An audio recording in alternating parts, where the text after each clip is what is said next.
नमस्कार आपको।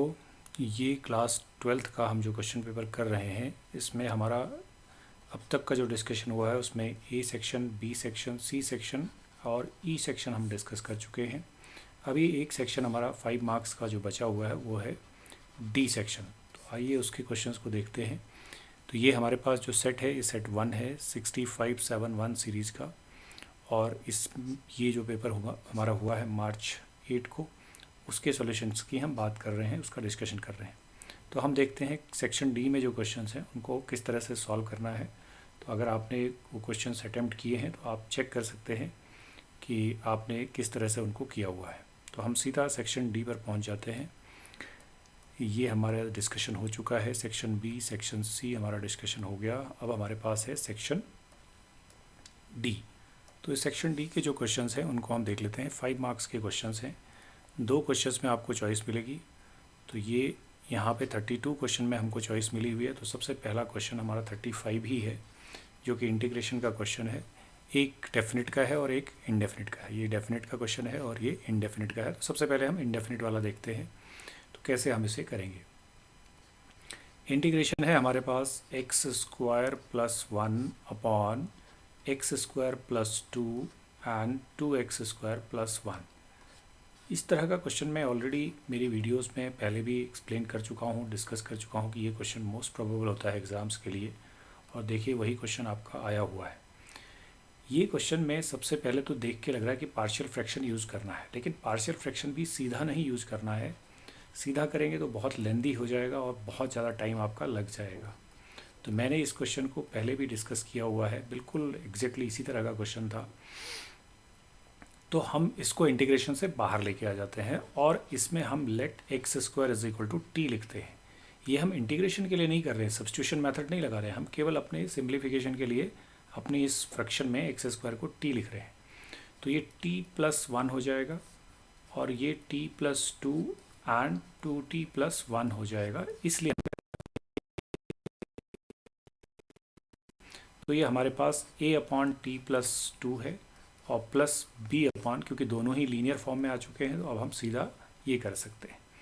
और बड़ी आसानी से मैं आपको बताऊंगा कि इसमें हम क्विकली कैसे वैल्यूज़ निकाल सकते हैं। एलसीएम लिया तो यहाँ पे 2t प्लस 1 हो जाएगा, प्लस यहाँ पे b इंटू टी प्लस 2 हो जाएगा। क्योंकि आपने जब एलसीएम लिया है तो मैं आपको दिखा देता हूँ, यहाँ पे t प्लस 2 और t प्लस 2t प्लस 1 है।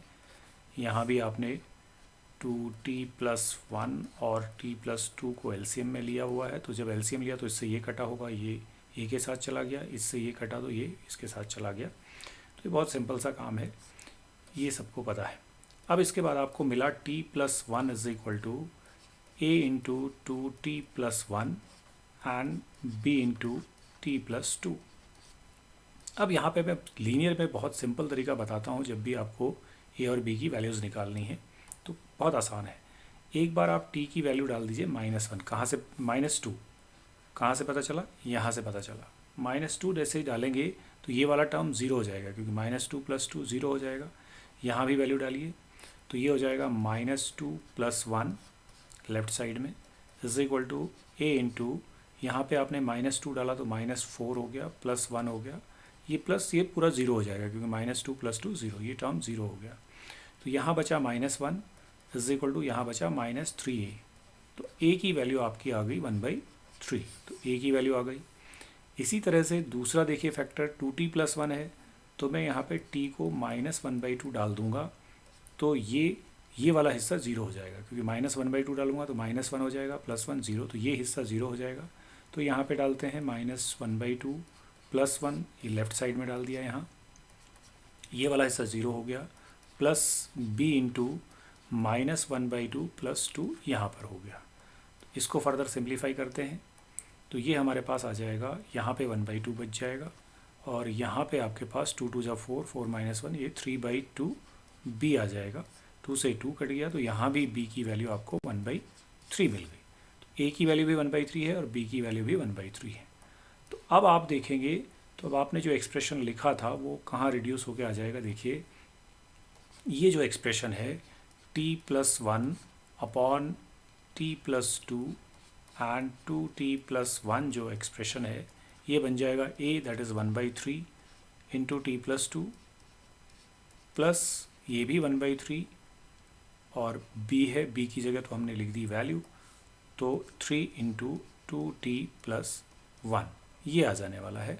और t क्या था हमारे पास, t था x², तो उसे भी वापस डाल देते हैं। तो ये जब हम डाल देंगे यहाँ पे तो ये हो जाएगा 1/3 x² plus 2 plus 1/3 2x² plus 1। इतना काम हमने कर लेना है, ये इंटीग्रेशन के बाहर है सारा काम। अब जाके हम करेंगे इंटीग्रेशन। तो अब इंटीग्रेशन जब करेंगे तो हम लिखेंगे i is equal to integration 1/3 को हम बाहर कर देते हैं क्योंकि दोनों में ही है, यहाँ भी है यहाँ भी है। तो ये पहला वाला तो हो गया 1/x² प्लस 2 dx प्लस दूसरे वाले को भी आप 1/, इसमें से आप 2 कॉमन ले लेंगे तो ये हो जाएगा x² प्लस 1/2 dx और 1/3 हमने कॉमन बाहर लिख दिया है दोनों में से। अब केवल इंटीग्रेट कर देना है, सिंपल सा इंटीग्रेशन है।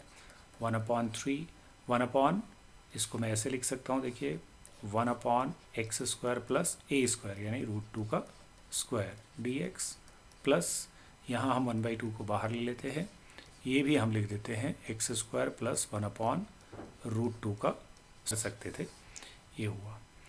ये जो सेकंड क्वेश्चन हम लोग देख रहे हैं इसका चॉइस वाला, अगर आपने ये नहीं किया है अटैम्प्ट, ये किया है तो मैं आपको दिखाता हूँ कि ये क्वेश्चन जो है हमारे पास, जो यहाँ पे जो क्वेश्चन हम देख पा रहे हैं, ये हम थोड़ा सा देख लें। ये क्वेश्चन है, जस्ट मिनट, ये हो गया, ठीक है। तो ये जो क्वेश्चन है हमारे पास, इसका ये सेकंड वाला पार्ट हम देखते हैं। अब सेकंड वाले में हम जब देखेंगे तो ये हमारे एनसीईआरटी का ही क्वेश्चन है। तो 32 क्वेश्चन का सेकंड पार्ट अगर आप कर रहे हैं बी पार्ट, तो फिर इसको कैसे करेंगे, इसको हम डिस्कस कर लेते हैं। तो ये देखिए, ये हमारे पास है क्वेश्चन। तो i इज़ इक्वल टू मैं यहाँ पे लिखता हूँ, तो ये है डेफिनेट का क्वेश्चन है हमारे पास, 0 से लेकर के पाई तक की लिमिट है और x 10x है divided by sec x plus 10x है। तो इस क्वेश्चन को हम डिस्कस करेंगे कैसे हम इसे सॉल्व करते हैं, देखते हैं इसको। तो ये क्वेश्चन में हम क्या करेंगे, देखिए तो ये ओके, अब हम इसको डिस्कस करते हैं। तो यहाँ पे प्रॉपर्टी अप्लाई करनी है सबसे पहले। तो i इज़ इक्वल टू, जब आप प्रॉपर्टी अप्लाई करेंगे तो प्रॉपर्टी क्या होती है मैं आपको बता देता हूँ। हम जानते हैं कि 0 to a fx dx को हम लिख सकते हैं 0 to a f a minus x dx। ये प्रॉपर्टी का हमने यूज़ करना है यहाँ पे। तो इसको जब यूज़ करेंगे तो फिर हम इसको क्या लिखेंगे, ये देखिए i इज़ इक्वल टू, यहाँ पर लिखते हैं हम इसको, ओके। तो ये हमारा i इज़ इक्वल टू हो जाएगा 0 to pi minus x 10 pi minus x divided by sec pi minus x. ये एनसीईआरटी का क्वेश्चन है, एग्जैक्टली मिसलिनियस में अगर आप देखेंगे तो ये क्वेश्चन आपको मिल जाएगा। चैप्टर 6 जो आपका इंटीग्रेशन का चैप्टर है, इंटीग्रल का, डेफिनेट और इनडेफिनेट में ये क्वेश्चन आपको मिलेगा वहाँ पे। अब ये आपका इस तरह से आ जाएगा। इसके बाद क्या करेंगे, 0 to पाई, अब पाई माइनस एक्स को हम ऐसे ही लिखते हैं अभी, और ये हमें मालूम है कि tan 180 minus theta minus tan theta हो जाएगा, तो माइनस 10x हो जाएगा ऊपर। ये सारे भी नेगेटिव ही हैं तो ये भी माइनस सेक एक्स हो जाएगा और ये माइनस 10x हो जाएगा, dx हो जाएगा। तो माइनस आप कॉमन लीजिए और ख़त्म कर दीजिए। तो ये हो गया 0 to pi minus x into वापस 10x ही लिख देते हैं क्योंकि माइनस साइन कॉमन लेके हटा दिया, नीचे वापस सेक एक्स प्लस 10x हो जाएगा। ये आपने ध्यान रखना है। अब इसके बाद देखिए, इसके बाद क्या करेंगे इस क्वेश्चन में, तो ये हम देखते हैं। इसके बाद हम इसको ऐसे लिखेंगे, i is equal to 0 to pi के साथ अलग से लिखिए, तो pi 10x upon sec x plus 10x ये अलग लिख देंगे dx, माइनस ये x के साथ जो मल्टीप्लाई है इसको अलग से लिख देंगे, x 10x upon sec x plus 10x dx। अब आप देखते जाएंगे कहाँ कहाँ तक आपने इसको ठीक से किया हुआ है। ये हिस्सा आपका ओरिजिनली आई है, तो ये माइनस आई हो जाएगा, यहाँ आई है, ये पाई को आप बाहर लिख सकते हैं 0 टू पाई, तो आपके पास बचता है 10x upon sec x plus 10x। तो ये हिस्सा आपका बहुत इंपॉर्टेंट है, यहाँ से आपका ये माइनस आई इधर शिफ्ट हो जाएगा तो 2i हो जाएगा। 2i इज इक्वल टू पाई बाहर है और ये है 10x upon sec x plus 10x dx। इसको हम साइन कॉस में चेंज कर लेते हैं। 10 होता है साइन अपॉन कॉस और ये है 1 अपॉन कॉस, ये है sine upon cos x D x. Further आप देखेंगे तो आपका ये कॉस एक्स के एलसीएम आके कट जाएगा, तो आपके पास बचता है sign x upon 1 plus sine x D x. तो अब आपके पास जो फाइनली बचा हुआ है, क्योंकि ये 5 नंबर का क्वेश्चन है तो अच्छा क्वेश्चन है, ये पहले मैं कई बार डिस्कस कर चुका हूँ इस क्वेश्चन को, क्योंकि ये एनसीईआरटी का क्वेश्चन है। तो 2i इज इक्वल टू पाई और आपके पास बचा sign x upon 1 plus sine x, plus 1 minus 1 कर देंगे हम सिंपल, तो ये हो जाएगा हमारे पास पाई, तो 1 plus sine x upon 1 plus sine x एक हम अलग लिख लेंगे, ये और ये मिला के, और डी एक्स और माइनस ये 1 अपॉन अलग कर देंगे, तो ये माइनस 1 अपॉन ये पाई मैं दोनों पे लिख देता हूँ क्योंकि पाई दोनों के साथ ही है, तो पाई 1 अपॉन 1 प्लस साइन एक्स ये आपके पास अलग से आ जाएगा, minus 1 upon 1 plus sine x. कुल मिला के अब आप देखें तो ये हो गया आपका, ये तो कट जाएंगे, 1 हो जाएगा पाई इंटू, अच्छा लिमिट आप लिखते रहें, लिमिट छोड़ना नहीं है क्योंकि मैं यहाँ पे मैंने लिमिट लगाई नहीं है, 0 टू पाई, 0 टू पाई, ये 0 टू पाई, सारे लिमिट्स आप लगाते रहें, 0 टू पाई है, 0 टू पाई है और 0 टू पाई है। तो 0 टू पाई, अच्छा ये 1 हो जाएगा, मैं लिख ही देता हूँ, चलिए 0 टू पाई 1 dx, तो ये हो गया माइनस पाई इंटू, इस पूरे को मैं i1 लिख देता हूँ अलग से क्योंकि इसे मुझे अलग से करके लेके आना पड़ेगा, ये हो गया।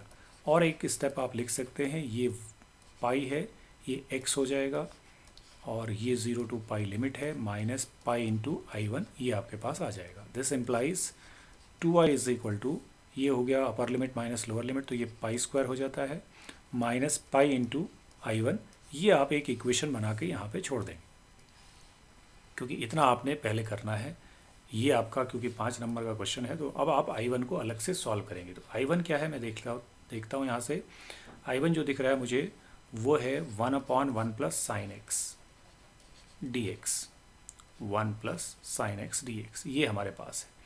तो इसमें हम एक काम कर सकते हैं, यहाँ से करने के 2-3 तरीके हैं हमारे पास, तो मैं एक तरीका तो ये करता हूँ, यहाँ से सिंपल जाता हूँ, तो चाहूँ तो यहाँ पे 10x की आइडेंटिटी अप्लाई कर दूँ इस पर। तो अगर मैं 10x की आइडेंटिटी अप्लाई करता हूँ तो मैं आपको बताता हूँ क्या हो जाएगा, 1 अपॉन 1 प्लस, देखिए साइन x की एक आइडेंटिटी होती है, अगर आपको याद है तो ये है 2 10x/2 upon 1 plus 10 square x/2, ये आइडेंटिटी होती है। तो अगर मैं इसको यहाँ पे अप्लाई कर दूँ तो ये होगा 2 10x/2 upon 1 plus 10 square x/2 dx, और देखिए ये क्या बन जाएगा, ये जाएगा ऊपर 1 प्लस 10 स्क्वायर x/2 चला जाएगा ऊपर, और यहाँ पे एलसीएम ले लेंगे तो ये 1 plus 10 square x/2 plus 2 10x/2 ऐसा बन जाता है dx। तो ये आपको थोड़ा सा ये वाली चीज़ को थोड़ा सा ध्यान में रखना है, ये स्टेप इसका इम्पोर्टेंट है। एक और तरीका भी है यहाँ पे करने का, अगर आप चाहते तो यहाँ पे 1 माइनस साइन एक्स से मल्टीप्लाई डिवाइड कर सकते थे, वो भी तरीका था। फर्दर हम देखें तो ये i1 हो जाएगा हमारे पास, लिमिट हमारी चल रही है 0 से पाई, 0 से पाई, 0 से पाई की हमारी लिमिट है। तो 1 प्लस 10 स्क्वायर x/2 हो गया सेक स्क्वायर x/2, तो यहाँ हमने सेक स्क्वायर x/2 लिख दिया, 0 से पाई की लिमिट है, अपॉन ये देखिए ये 1 प्लस 10x/2 का होल स्क्वायर है, क्योंकि a plus b whole square का फॉर्मूला लगा हुआ दिख रहा है, a square plus b square plus 2ab।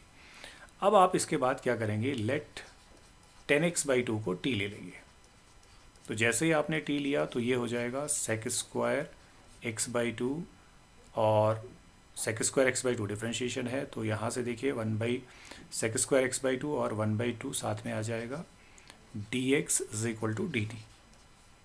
तो ये ध्यान रखना है यहाँ पे, जब 10x/2 को आप t लेंगे तो 10x/2 का आपका डिफ्रेंशिएशन हो गया सेक स्क्वायर x/2, x/2 का हो गया 1/2, तो ये 2 dt जाएगा।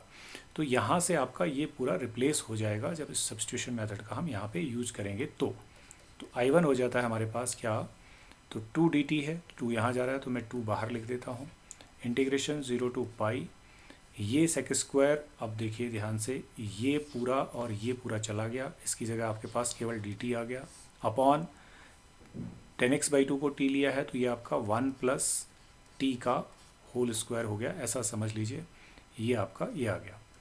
इसके बाद अब आप क्या करेंगे, 2 लिखेंगे। मैं अभी लिमिट नहीं चेंज कर रहा हूँ, कुछ लोग कहते हैं लिमिट चेंज करो, बट लिमिट हम चेंज नहीं करेंगे, लास्ट में हम यही लिमिट की वैल्यूज़ को डालेंगे। तो ये हम इसको ऐसा लिख सकते हैं 1 + t की पावर है -2 dt, ऐसा है, और इसका इंटीग्रेशन कर देते हैं यहीं पर, और फिर उस t को वापस रिप्लेस करेंगे तब लिमिट लगाएंगे, तो ये ध्यान रखना है। तो 2 लिखा मैंने, और यहाँ पे ये हो जाएगा 1 + t की पावर -2 + 1, यानी सिंपल x की पावर n का लगाना है, -2 + 1, लिमिट है 0 से पाई। पाई की लिमिट इसमें नहीं लगाऊंगा, जब t की वैल्यू डाल लूँगा तो फिर उसमें लिमिट अप्लाई करूँगा, क्योंकि लिमिट जो है वो x की है, t की नहीं है, लिमिट चेंज नहीं की है मैंने।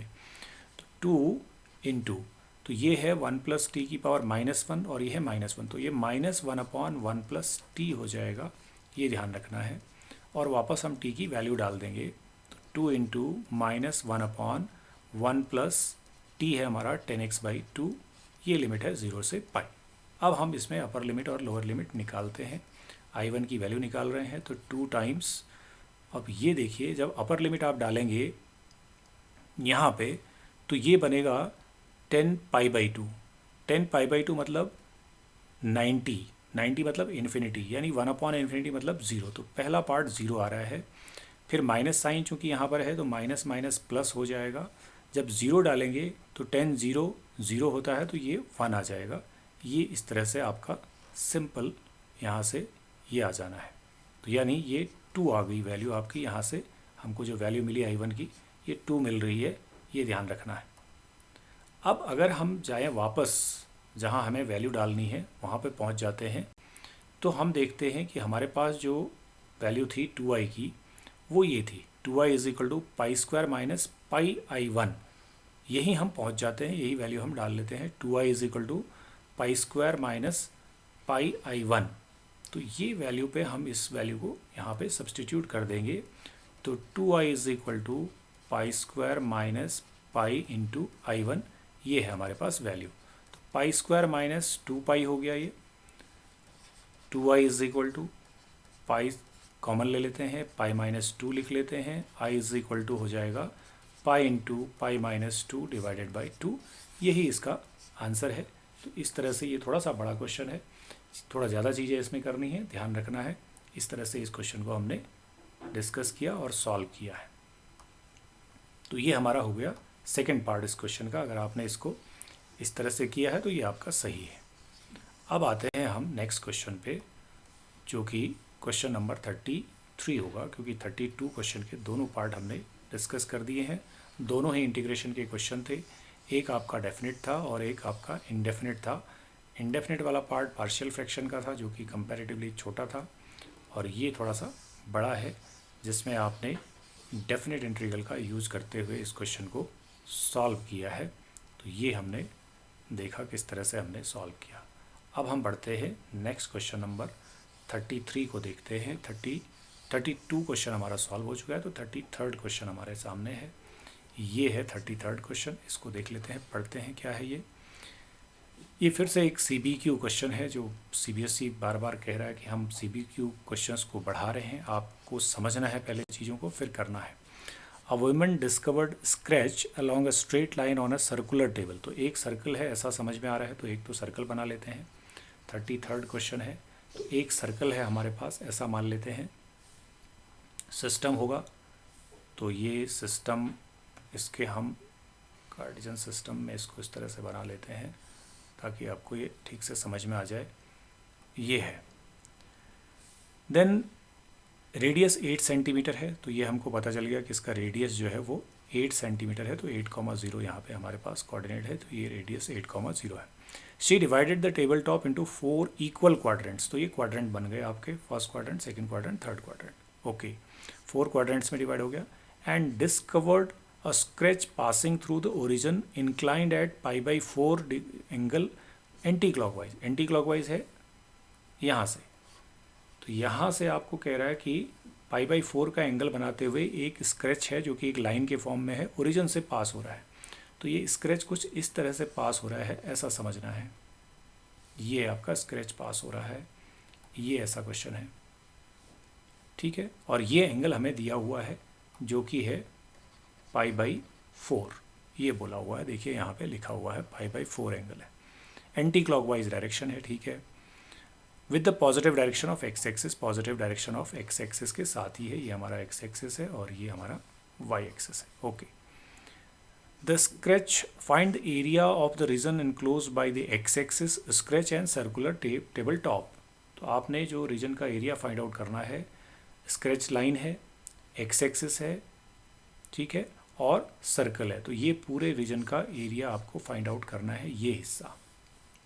लेकिन ये एक साथ में नहीं निकलेगा, तो हम यहाँ पे एक परपेंडिकुलर ड्रॉ करेंगे, इस जगह से 2 हिस्सों में ये एरिया हमारा निकलेगा। तो ये फिगर तो सिंपल बनाना है, पहले फिगर बना आपका तो ही आप इसको ठीक से सॉल्व कर पाएंगे। तो फिगर हमने बना दिया इसका।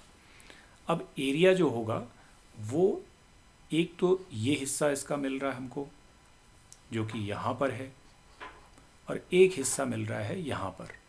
तो चूंकि एक तो चीज़ ये समझ लें कि y is equal to mx हमारी लाइन होती है, m होता है tan थीटा, tan थीटा मतलब 10π/4 जो कि 1 है, तो m 1 है। तो आपकी इस लाइन की जो इक्वेशन है वो y is equal to x हो जाएगी, ये याद रखना है। और ये जो सर्कल है ये x² plus y square is equal to a square मतलब 8 स्क्वायर। तो ये आपका सर्कल है जो आपको गिवन है, ठीक है। ये हो गया। इस रीजन का एरिया हम 2 हिस्सों में निकालेंगे, तो ये हमारा A1 होगा ये वाला हिस्सा और A2 होगा ये वाला हिस्सा। तो total area is equal to A1 plus A2 हमने करना है। ये इंटीग्रेशन का क्वेश्चन है, एप्लीकेशन ऑफ इंटीग्रल से हमारे पास ये क्वेश्चन इस तरह से आया हुआ है। तो अब हम क्या करेंगे, एरिया इज इक्वल टू, अब हमें चाहिए यहाँ से यहाँ तक की लिमिट।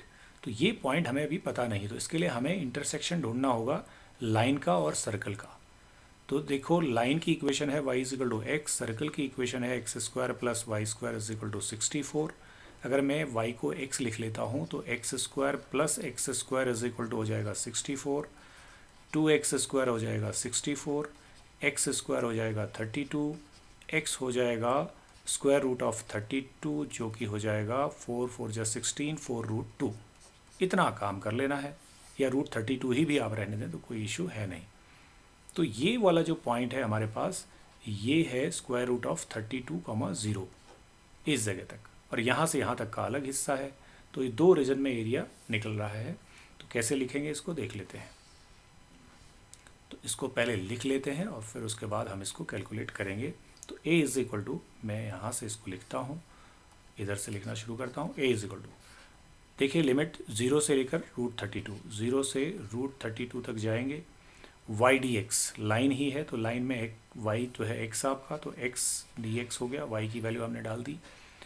प्लस फिर अगला हिस्सा देखिए जो कि √32 से 8 तक है, तो √32 से 8 तक जाएंगे, और यहाँ पे जो y है वो इस सर्कल से निकलेगा। तो सर्कल का वाई स्क्वायर है क्या, 64 माइनस एक्स स्क्वायर, और y कितना हो जाएगा, square root of 64 minus x square. तो यहाँ पे डालेंगे square root of 64 minus x square d x, ये हो गया। बस अब आपको इसे सॉल्व कर लेना है और आपका आंसर इसी से आपको मिल जाएगा। तो x का तो हो गया x²/2, लिमिट है आपकी 0 से √32, तो डाल दिया हमने। प्लस यहाँ पर देखिए कौन सा फॉर्मूला लग रहा है इंटीग्रेशन का, integration of a² minus x² dx। क्या है इसका फॉर्मूला, ये याद होना चाहिए, x/2 root a² minus x² plus a²/2 sine inverse x/a। तो ये फॉर्मूला अगर याद है तो आप आसानी से कर लेंगे। तो यही हम यहाँ पे अप्लाई कर देते हैं।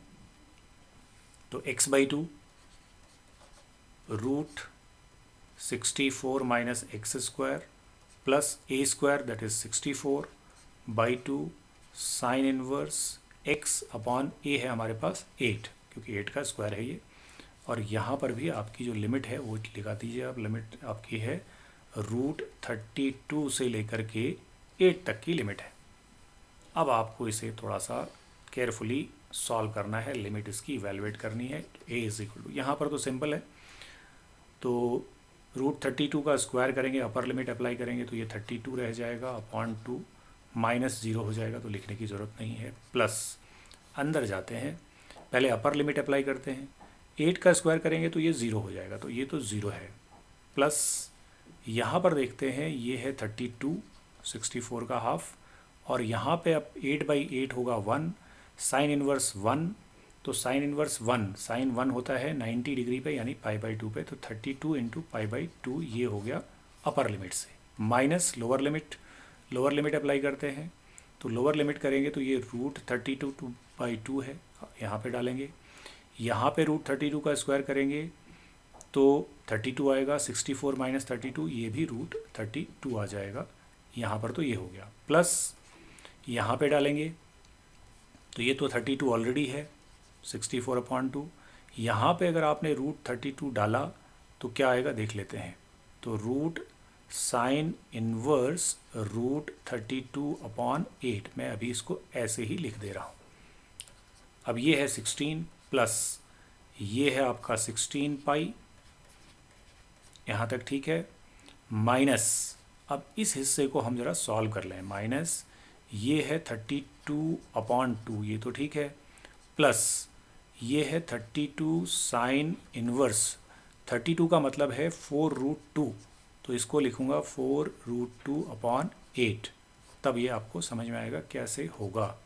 16 प्लस 16 ये किया, -16 ये हो गया, क्योंकि माइनस अंदर जाएगा ये कट जाएगा यहाँ पे, -32 इंटू, अब देखिए ये क्या हो रहा है इसको देख लेते हैं।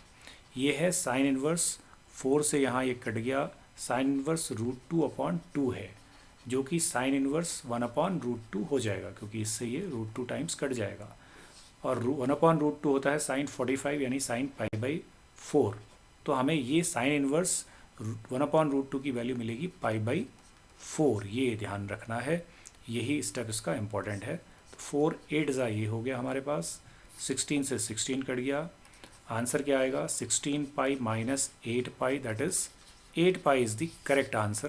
तो इस क्वेश्चन का आपको 8π करेक्ट आंसर मिलेगा। इस तरह से ये क्वेश्चन सॉल्व होना है, तो थोड़ा सा कैलकुलेशन आपको ध्यान में रखनी है इस क्वेश्चन की। चलिए आगे बढ़ते हैं, नेक्स्ट क्वेश्चन देखते हैं। ये हमारा क्वेश्चन नंबर 33 डिस्कस हो गया। 34th क्वेश्चन देखते हैं।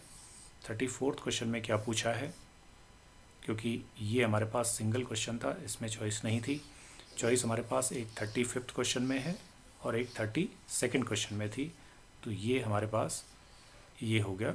आइए इस क्वेश्चन को देखते हैं। ये थोड़ा सा सिंपल क्वेश्चन है आपके पास, अगर आपने थोड़ा सा भी पढ़ा है डिफरेंशियल इक्वेशन को तो आसानी से आंसर दे पाए होंगे, क्योंकि ये 34th क्वेश्चन हम लोग डिस्कस कर रहे हैं। dy/dx is equal to cos x - 2y है। बहुत ही सिंपल सा क्वेश्चन है, सीधा सीधा dy/dx plus 2y is equal to cos x। Comparable है किससे, मैं लिख देता हूँ यहाँ पे, कंपेरेबल है ऑन कंपेयरिंग विद, किससे कंपेयर करेंगे, dy/dx plus py is equal to q से कंपेयर करेंगे। तो p तो मिलेगा 2, क्योंकि ये है p की जगह, और q की जगह है आपके पास cos x। तो ये आपका इतना काम आपने पहले इसमें कर लेना है। अब इसके बाद सिंपल सोल्यूशन आप करेंगे। तो इस तरह का जो भी आपका लीनियर डिफरेंशियल इक्वेशन होता है, उसके लिए सबसे पहले इंटीग्रेटिंग फैक्टर निकालते हैं, जो कि e की पावर p dx होता है। तो e की पावर p यानी 2 dx, तो ये हो गया e की पावर 2x, ये आपके पास इंटीग्रेटिंग फैक्टर हो गया। यहाँ तक भी करेंगे तो आपको 1 या 2 नंबर आपके यहाँ तक हो गए। अब इसके बाद सीधा सॉल्यूशन लिखा जाता है, y into I F is equal to integration of q into I F into d x, ये आपका सॉल्यूशन है। यहाँ तक कर देंगे तो आप 3 नंबर तो ऐसे ले लेंगे इसमें आप। इसके बाद अगर आपने सॉल्व कर दिया है तो बहुत अच्छी बात है। तो अब ये सॉल्यूशन क्या होगा, y इंटू ई की power 2x is equal to q, हमारे पास क्या है, q वापस देख लेते हैं, cos x है, तो q की जगह cos x लिखते हैं, इंटू इंटीग्रेटिंग फैक्टर e की पावर 2x है, और ये dx। अब आपका इंटीग्रेशन का क्वेश्चन हो गया, तो इंटीग्रल बाय पार्ट आप इसमें लगाएंगे। मैंने बताया हुआ है कि ILATE, ये मोस्ट प्रोबेबली आपका ये बहुत सिंपल है, काम कर जाता है। एक्सपोनेंशियल फंक्शन हमेशा लास्ट होता है, ट्रिग्नोमेट्रिक फंक्शन है तो उससे पहले होगा, तो ये फर्स्ट फंक्शन होगा और ये सेकंड फंक्शन होगा। ये हम करेंगे इसमें, और हम लगा देंगे यहाँ पे integral by part. Integral by part आपने देखना है कैसे आप इसको अप्लाई करते हैं।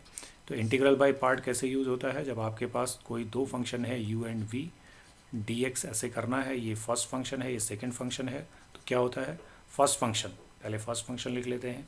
मैं सीधा फॉर्मूला यहीं अप्लाई करता हूँ तो आपको दिखेगा। तो first function that is cos x, integration of second that is e की power 2x dx, minus integration of differentiation of first यानी d upon dx of first function into integration of second function that is e की power 2x dx, और इस पूरे का differentiation dx, पूरे का dx। तो यहाँ पे लिखिए cos x, e की पावर 2x का इंटीग्रेशन क्या हो जाएगा, वो हो जाएगा हमारे पास 1/2 e की power 2x, minus integration differentiation cos x का हो गया माइनस साइन x, और यहाँ पे इंटीग्रेशन e की पावर 2x का e की पावर 2x और 1/2 भी साथ में आएगा। इतना ये आपके पास आ गया dx। तो यहाँ तक हमने कर दिया। इधर से आपका चल रहा है y इंटू ई की पावर 2x चल रहा है। आगे बढ़ते हैं, इसको फर्दर सॉल्व करते हैं क्योंकि थोड़ा सा काम इसमें और है। तो y इंटू ई की पावर 2x लिखा आपने, यहाँ पे 1/2 बाहर लिख लेते हैं, cos x है, e की पावर 2x है, माइनस और माइनस प्लस हो गया, इंटीग्रेशन में बचा, इस 1/2 को भी बाहर कर देते हैं। आपके पास अंदर बचा sin x, e की पावर 2x, ये आपके पास बचा हुआ है dx। तो इस हिस्से को जब आप सॉल्व करेंगे तो थोड़ा सा ध्यान रखना है कि ये हमारे पास ऑलरेडी क्या था, किस तरह से हम इसको कर रहे थे, ये क्योंकि इस हिस्से को ही हम अलग से सॉल्व कर रहे हैं। तो अगर मैं आपको दिखाऊं, अगर मैं इसका लेफ़्ट पार्ट थोड़ी देर के लिए छोड़ दूं, इस हिस्से को मैं छोड़ दूं और ये बताऊं आपको कि ये जो मैंने लिया यहाँ पे, ये आई लिया हुआ है, आई से मैं चल रहा हूँ। आई इज इक्वल टू है मेरे पास इंटीग्रेशन cos x e की पावर 2x dx, इसी को ये हमने किया हुआ है फर्स्ट फंक्शन और सेकंड फंक्शन बना करके। ऐसे समझ में आएगा आपको आसानी से। तो अब आगे बढ़ जाते हैं। 1/2 cos x e की पावर 2x तो है ही, 1/2 यहाँ पे फिर से हम इसे फर्स्ट फंक्शन और इसे सेकंड फंक्शन अप्लाई करेंगे। तो क्या होगा इससे देखते हैं। First function integration of second that is 1/2 e की power 2x, minus integration of differentiation of first, ये cos x आ जाएगा, और ये 1/2 e की पावर 2x आ जाएगा, और इसका इंटीग्रेशन फिर से हमें करना पड़ेगा। मतलब ये ऐसा चलता रहेगा, इसलिए मैंने आपको दिखाया है कि ये i इज इक्वल टू चल रहा है आपका ये। तो अब आप अगला स्टेप देखेंगे, तो अगला स्टेप मेरे लिए इम्पोर्टेंट है, जिसमें मैं लिखूँगा i is equal to 1/2 cos x e की पावर 2x प्लस ये 1/2 और 1/2 है तो 1/4 हो गया हमारे पास, साइन x e की पावर 2x। अब ये ध्यान में रखना, ये 1/2 अंदर भी जाएगा क्योंकि पूरे के साथ में है ऐसे। तो ये 1/2 और 1/2 यहाँ जाएंगे तो ये माइनस 1/2 और ये 1/2 माइनस 1/4 हो गया, और अंदर से जो चीज़ बच रही है cos x e की पावर 2x, ये वापस वही है i। तो यहाँ पे मैंने i लिख देना है इसको, और इसको लेके आ जाना है इधर। तो i प्लस i/4 इधर आ जाएगा, और आपके पास जो बचेगा 1/2 e की पावर 2x कॉमन ले लिया, तो बचा आपके पास ब्रैकेट में क्या, 1/2 ले लिया, कॉमन ले लिया, तो ये cos x बचा है, और एक 1/2 साइन x बचा है। ये ध्यान में रखना है, इतना आपने ये कर लेना है बस। यहाँ से आपका ये इंटीग्रेशन अब ये है 5i/4 इज इक्वल टू, यहाँ है 1/2 e की पावर 2x, और ये है cos x प्लस, मैं इसको भी एलसीएम ले लेता हूँ तो 2 cos x हो जाएगा प्लस साइन x हो जाएगा, और ये 1/4 हो जाएगा 1/2 जब यहाँ से आपने एलसीएम लिया।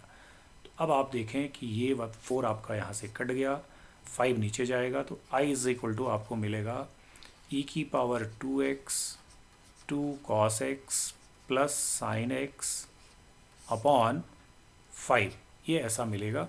ये पूरा इंटीग्रेशन हुआ प्लस सी आप लिख लीजिए, ये हो गया। अब कुछ नहीं है, अब आपका जो सोल्यूशन चल रहा था वहाँ वापस आ जाते हैं। y इंटू ये वाला हिस्सा हमारा सॉल्व हो चुका है, तो इसको y इंटू ई की पावर 2x लिख लेते हैं और वापस इसको यहाँ डाल देते हैं। तो अब हम लिखेंगे y इंटू ई की power 2x is equal to, ये हमारा राइट साइड पूरा सॉल्व हो चुका है, तो ई की power 2x 2 cos x plus sine x upon 5 plus C. तो ये हमारा सॉल्यूशन हो गया। आप चाहें तो इसको इधर लेके जाएं, अदरवाइज़ ये आपका सॉल्व हो चुका है इस तरह से। तो ये आपका क्वेश्चन था जो कि आपका डिफरेंशियल इक्वेशन को सॉल्व करने के लिए आपको मिला हुआ था। चलिए आगे बढ़ते हैं, हम देखते हैं नेक्स्ट क्वेश्चन किस तरह से हम सॉल्व कर रहे हैं। ये क्वेश्चन नंबर हमारा 34th क्वेश्चन हमने डिस्कस कर दिया है, ये हमारा 34th हो गया। अब लास्ट क्वेश्चन है जिसके 2 पार्ट हमारे पास है और हमें मालूम है ये दोनों जो हैं आपके 3D के पार्ट 3D से पूछे गए हैं क्वेश्चन। तो 3D का क्वेश्चन हम कैसे करेंगे ये हम देख लेते हैं। ये क्वेश्चन भी मैं कई बार आप लोगों के साथ डिस्कस कर चुका हूँ। इमेज वाला क्वेश्चन तो मैंने मोस्ट इम्पॉर्टेंट क्वेश्चन आपको बताया हुआ है कि ये मोस्ट इम्पॉर्टेंट एग्ज़ाम में आने के लिए था, कई बार पहले भी पूछा जा चुका है, फिर से आया हुआ है। तो पहले ये पार्ट देखते हैं, क्वेश्चन नंबर 35 जो कि लास्ट क्वेश्चन है हमारे इस पूरे क्वेश्चन पेपर सेट का। सारे क्वेश्चन अब हम डिस्कस कर चुके हैं, तो ए वाला पहले डिस्कस करते हैं। ए में हमारे पास एक लाइन है, तो लाइन लिख लेते हैं 2x plus 4 upon 6 is equal to y plus 1 upon 2 is equal to -2z plus 6 upon -4। तो इसको पहले स्टैंडर्ड फॉर्म में लाइए, 2 कॉमन लीजिए, x प्लस 2 अपॉन 6, 2 से काट दीजिए इसको, 3 टाइम्स कट गया, is equal to y plus 1 upon 2, ये स्टैंडर्ड फॉर्म में ही है, -2 कॉमन लेंगे, z माइनस 3 अपॉन -4, यहाँ भी आप इसको 2 टाइम्स काट दीजिए। तो आपकी जो लाइन की स्टैंडर्ड इक्वेशन है वो आपको ज़रूर पहले लिख लेनी चाहिए, x plus 2 upon 3 y plus 1 upon 2 and z minus 3 upon 2 is equal to lambda. Find the point Q on the line, इस लाइन पे कोई पॉइंट है तो हम निकाल लेते हैं उसको। तो 3 लैम्डा माइनस 2 1 हो गया, y हो गया 2 लैम्डा माइनस 1 और z हो गया 2 लैम्डा प्लस 3। तो ये तीनों पॉइंट हमने XYZ इस लाइन में देख लिए हैं। और इस पॉइंट, ये Q पॉइंट है हमारा, ध्यान रखना है, ये Q पॉइंट हमने लिख लिया है। इसकी डिस्टेंस P से from this P point is 3√2। तो अब बहुत ही सिंपल सा काम है, इसके बाद थोड़ा सा आप सॉल्यूशन कर लेंगे ठीक से। तो आपको दिया हुआ है PQ इज इक्वल टू 3√2 और you can say this PQ square is equal to 3 3 9 2 18, ये आपको दिया हुआ है। तो हम डिस्टेंस फार्मूला लगाएंगे। P पॉइंट हमारे पास क्या है, P है 1 2 3, तो डिस्टेंस फार्मूला लगाइए इसमें और इसमें, तो ये आपका सिंपल सॉल्व हो जाएगा। तो 3 lambda minus 2 minus 1 x2 minus x1 का whole square plus 2 lambda minus 1 minus 2 का whole square plus 2 lambda plus 3 minus 3 का होल स्क्वायर हमने कर दिया इज इक्वल टू 18। ये हमारे पास आ गया, इसको अब सॉल्व कर लेते हैं। तो बहुत सिंपल सा सॉल्यूशन है इसका। अब देखिए ये हो गया 3 लैम्डा माइनस 3 होल स्क्वायर, ये हो गया 2 लैम्डा माइनस 3 होल स्क्वायर, यहाँ 3 कट गया तो 2 लैम्डा का whole square is equal to 18। अब ये क्वाड्रेटिक इक्वेशन बनेगी, क्या बनेगी देखते हैं, सॉल्व करते हैं पहले। ये 9 लैम्डा स्क्वायर हो गया, 3 3 9 plus 9 minus 3 3 9 2 18 lambda plus 4 lambda square plus 9 3 2 6 2 12 minus 12 lambda plus 4 lambda का स्क्वायर इज इक्वल टू 18। यहाँ तक पहुँच गए। अगला स्टेप देखते हैं, 9 लैम्डा स्क्वायर ये है, 4 ये है, 9 और 4 13, 13 और 4 17, तो 17 लैम्डा स्क्वायर तो ये आ रहा है। अच्छा और क्या आ रहा है आपके पास, 9 9 18 और 18 ये कट गए, ख़त्म हो गए, माइनस ये 18 लैम्डा है और ये 12 लैम्डा है, तो 30 लैम्डा आपके पास ये आ गया is equal to 0। Lambda common ले लेते हैं, तो 17 lambda minus 30 is equal to 0। तो लैम्डा की 2 वैल्यूज़ हैं, एक तो 0 है और एक 30 अपॉन 17 है। अब हमें केवल पॉइंट ही तो ढूंढना है, तो पॉइंट हमारे पास ऑलरेडी ये है, x और y और z की वैल्यूज़ हमारे पास हैं, लैम्डा हम डाल देते हैं। तो x हो जाएगा हमारे पास 3, अगर हम ये वाली वैल्यू डालते हैं इफ़ लेमडा इज़ 0, तो फिर ये हो गया आपका 3 इंटू 0। मैं सीधा लिखूँ इसको, यहाँ पे से इसको हटाते हैं। लेमडा को हमने अगर 0 लिया तो 0 डालेंगे तो ये -2 आ जाएगा x, और y हो जाएगा -1, और z हो जाएगा 3। या तो ये हो सकता है पॉइंट कि -2 हो, -1 हो और 3 हो। लेकिन अगर आपने ये डाला लेमडा को 30/17 डाला है, तब फिर चेंज होंगी वैल्यूज़। तब x होगा आपका 2 इंटू 30/17 -2। तो यहाँ से जो वैल्यू मिलेगी उसको देखिए क्या होगा। इसको थोड़ा सा हम ऐसे कर लेते हैं तो हम इसको लिख पाएंगे। इधर कर लेते हैं, यस, ये हमारे पास वैल्यूज़ हैं। तो मैं यहाँ पे लिखता हूँ सारी वैल्यूज़ को अलग से दोबारा से। तो x की वैल्यू अगर हम लेमडा ये यूज़ कर रहे हैं तो 3 इंटू 30/17 -2, 3 लेमडा -2 है। तो ये हो गया कितना, 90 माइनस 34/17। तो ये आता है आपका 10 से 4 6 और 8 से 56/17, तो 1 पॉइंट आता है। y हो जाएगा 2 इंटू 30/17 -1, तो ये है 60 माइनस 17/17। तो ये कितना हो गया, 10 से 7 3 और 5 से 1 43/17 दूसरा हो गया। z हो गया 2 लेमडा यानी 2 इंटू 30/17 प्लस 3, तो ये हो गया 60, और 60 प्लस 17 3 ज़ा 51/17। तो ये हो गया आपका 6 5 11 111/17। तो आपके या तो ये पॉइंट है, ये आपके ये पॉइंट है। तो इस तरह से ये क्वेश्चन एक पार्ट इसका ये हमारा डिस्कस हो गया। अब इसका दूसरा पार्ट डिस्कस करते हैं। तो ये तो सिंपल था, कैलकुलेशन थोड़ा सा आपकी है इसमें जो आपको ठीक से देखनी है। बाकी मेथड आपको समझ में आ गया होगा, क्या आपने इस तरह से किया है कि नहीं किया है। लेकिन जो इमेज वाला क्वेश्चन है उसको थोड़ा सा देखिए। ये सिंपल है क्वेश्चन, बट कैसे करना है ये आपको समझना है यहाँ पे। तो ये इमेज वाला क्वेश्चन और डिस्कस कर देते हैं, जो कि लास्ट क्वेश्चन है हमारे डिस्कशन का। तो ये हमारा क्वेश्चन है जो कि ये हमारे पास है, find the image of the point. होता कैसे है क्वेश्चन, पहले ये समझ लीजिए।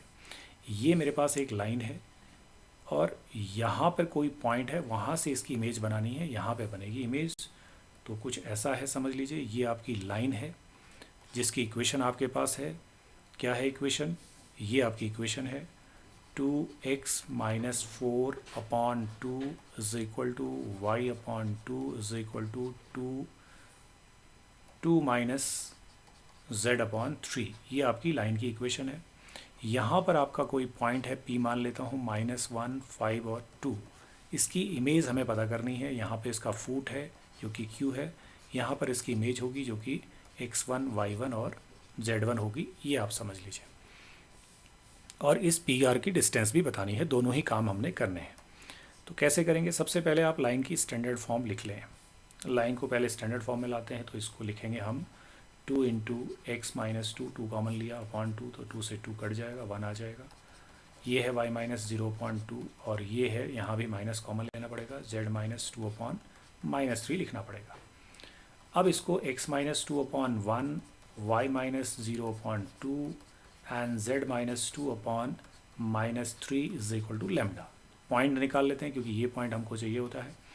x इज इक्वल टू हो जाएगा लेमडा प्लस 2, y हो जाएगा 2 लेमडा और z हो जाएगा -3 लेमडा प्लस 2। तो ये कौन सा पॉइंट हमने निकाल दिया, ये समझना है पहले। ये पॉइंट हमने निकाल दिया है, ये इस जगह हमें जो पॉइंट मिल गया वो है lambda plus 2, 2 lambda, -3 lambda plus 2। ये हमने पॉइंट ढूंढ लिया है। अब हमें मालूम है कि ये जो है ये परपेंडिकुलर है, फूट ऑफ दी परपेंडिकुलर, क्योंकि ये जो इमेज बनेगी ये परपेंडिकुलर डिस्टेंस यानी उतनी ही डिस्टेंस नीचे बनेगी जितनी इससे ऊपर है। तो यहाँ पे हम PQ के DR लिखेंगे। तो direction ratios DRs of PQ। तो PQ के जब डायरेक्शन रेशियो लिखेंगे तो इसमें से इसे माइनस करते हुए लिख देंगे। तो हमारे पास क्या है, लेमडा +1 और -1, तो ये +1 हो जाएगा, कॉमा दूसरा है 2 लेमडा -5, तीसरा हो जाएगा -3 लेमडा प्लस 2, तो पहले से ही है हमारे पास -3 लेमडा प्लस 2 तो पहले से ही है, और माइनस उसमें से 2 कर दिया तो ये आ जाएगा। और यू कैन से ये lambda plus 2 comma 2 lambda minus 5 comma -3 lambda आपके पास डायरेक्शन रेशियोज आ गए पी क्यू के। अब ये जो पी क्यू है ये लाइन के ऊपर परपेंडिकुलर है, ये ध्यान रखना है। तो अब हम यहाँ पर अगर मैं इस लाइन को एल मानता हूँ तो मैं लिखूँगा since this P Q is perpendicular to L. इसका मतलब क्या हुआ कि जो पी क्यू वैक्टर है मेरा इसका और इस लाइन का जो बी वैक्टर होगा उसका डॉट प्रोडक्ट ज़ीरो करूँगा। तो पी क्यू मेरे पास ऑलरेडी है, पी क्यू के डायरेक्शन रेशियोज मेरे पास हैं, और बी वेक्टर यहाँ है, यहाँ से देखिए 1 2 एंड -3, इनका इसके साथ डॉट प्रोडक्ट ज़ीरो कर देना है और कुछ नहीं है। तो ये 1 है तो 1 मल्टीप्लाइड बाई लेमडा प्लस 2 होगा, फिर ये 2 है तो +2 टाइम्स 2 लेमडा -5 होगा, फिर -3 है तो -3 टाइम्स -3 लेमडा इक्वल्स टू 0। ऐसा ही आप करेंगे तो आपको यहाँ से लेमडा की वैल्यू मिल जाएगी। तो लेमडा की वैल्यू निकालते हैं, लेमडा +2 +4 लेमडा -10 -3 3 जा 9 लेमडा इज इक्वल टू 0। तो हमें यहाँ से मिल रहा है क्या, ये देख लेते हैं। ये 9 लेमडा है, ये 4 लेमडा है, तो 9 और 4 13 हो गया, 14 लेमडा, और यहाँ से मिल रहा है माइनस का, यहाँ पर और देख लेते हैं एक बार इसको, -7 है हमारे पास, 5 2 जा 10 हमने किया, और यहाँ पे 1 2 जा 2 किया। तो ये पहला हमारे पास पॉइंट लेमडा, एक बार इसको चेक करते हैं, ठीक किया है हमने, ओके। पहला पॉइंट हमारे पास लेमडा +2 था, यहाँ कुछ गड़बड़ करी है, लेमडा +2 था और इसमें से हमने माइनस किया था, तो ये यहाँ पे थोड़ा सा देख लें, यहाँ पे एक मिस्टेक हुई है, ये मुझे यहाँ पे दिख रहा है लेमडा +2 था, +1 तो ये 3 आना है यहाँ पे, तो लेमडा +3, तो ये -7 इज इक्वल टू 0 है। This implies lambda is equal to 7/14 जो कि 1/2 हो गया आपका। तो लेमडा की वैल्यू आपके पास 1/2 आ गई है। तो अब आपको सारे पॉइंट्स मिल जाएंगे यहाँ से, देखिए ये आपका पॉइंट था, तो x की वैल्यू हो गई 1 + 1/2 दैट इज़ 3/2, ये पॉइंट आ गया। y की वैल्यू हो गई 2 × 1/2 दैट इज़ 1, और z की वैल्यू हो गई -3 लेमडा, तो 3 लेमडा मतलब 3 × 1/2 + 2 2 2 जा 4 -3 ये 1/2। बस इतना सा काम आपका हो गया।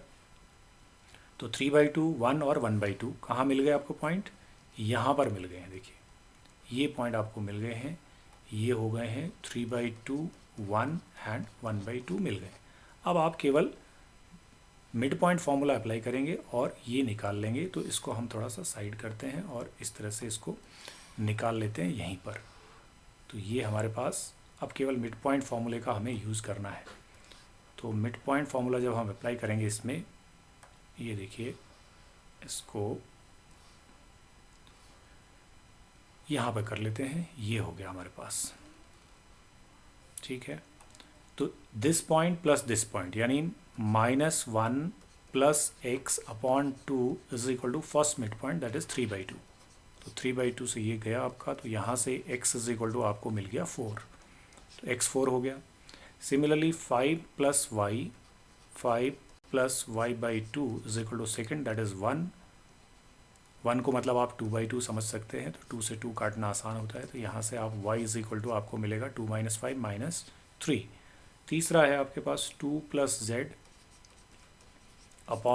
इज इक्वल टू 1/2, तीसरा पॉइंट है। मिड पॉइंट फार्मूला आप अप्लाई कर रहे हैं, तो यहाँ से z मिल जाएगा 1 - 2 -1।